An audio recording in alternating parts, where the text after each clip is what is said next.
The perfect campsite. What's it look like? We're going to tell you in this episode of Travels with Delaney. Welcome back, everyone. My name's Patrick. And I'm Patty. We're your channel all about RVing and living life to the fullest. This is another one of those special collaboration videos with 5 other of our friends that are RV YouTubers. And this month what we're talking about is what makes our ideal campsite. And we're going to talk about 3 things that we look for when we are booking campsites.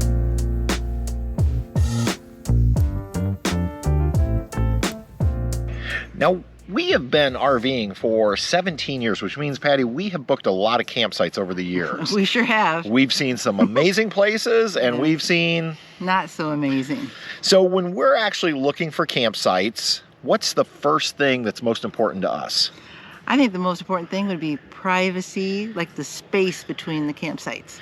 Yeah, so, I mean, usually with privacy comes space, or maybe with space comes privacy, right. But at either rate, that's one of the big things we look for is like, how tight are the sites together? We like to just have a little bit of room between us and them. It's also one of the reasons why we love going boondocking. Exactly.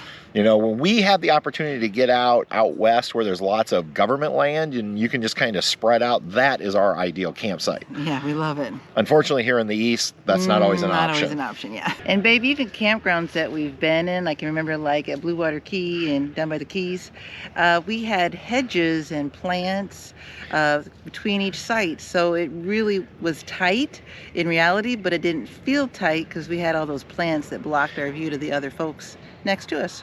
Yeah, that's true. Sometimes you can have some privacy without having tons of space. I remember North Beach Campground last summer at St. Augustine, and that was another one where we were pretty tight, but the way they had put the trees and the hedges, at least you had a little bit of privacy from your neighbors. Exactly.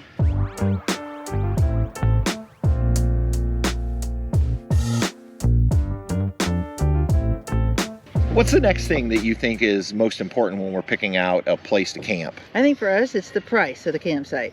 Yeah, you know me, I like free. Well, we like to find a bargain. Unfortunately, we don't always find free, right. But it also, we don't need to spend top dollar. As you notice, our children have 4 legs instead of 2, so we don't need a lot of amenities like activities or pools or things that we're just not going to use when we're there. Exactly, but I think these 2 sometimes would want a doggy park.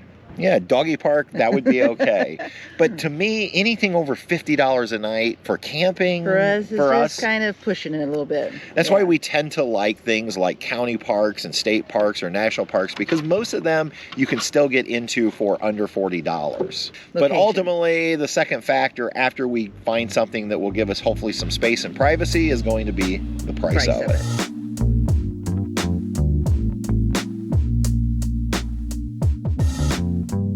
What's the final thing on our third of our 3 items we're looking for? A view. A view, absolutely.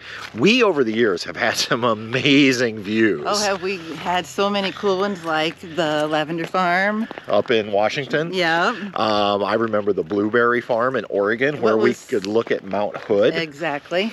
Last summer, the beach in Texas. And you know how much that one cost us?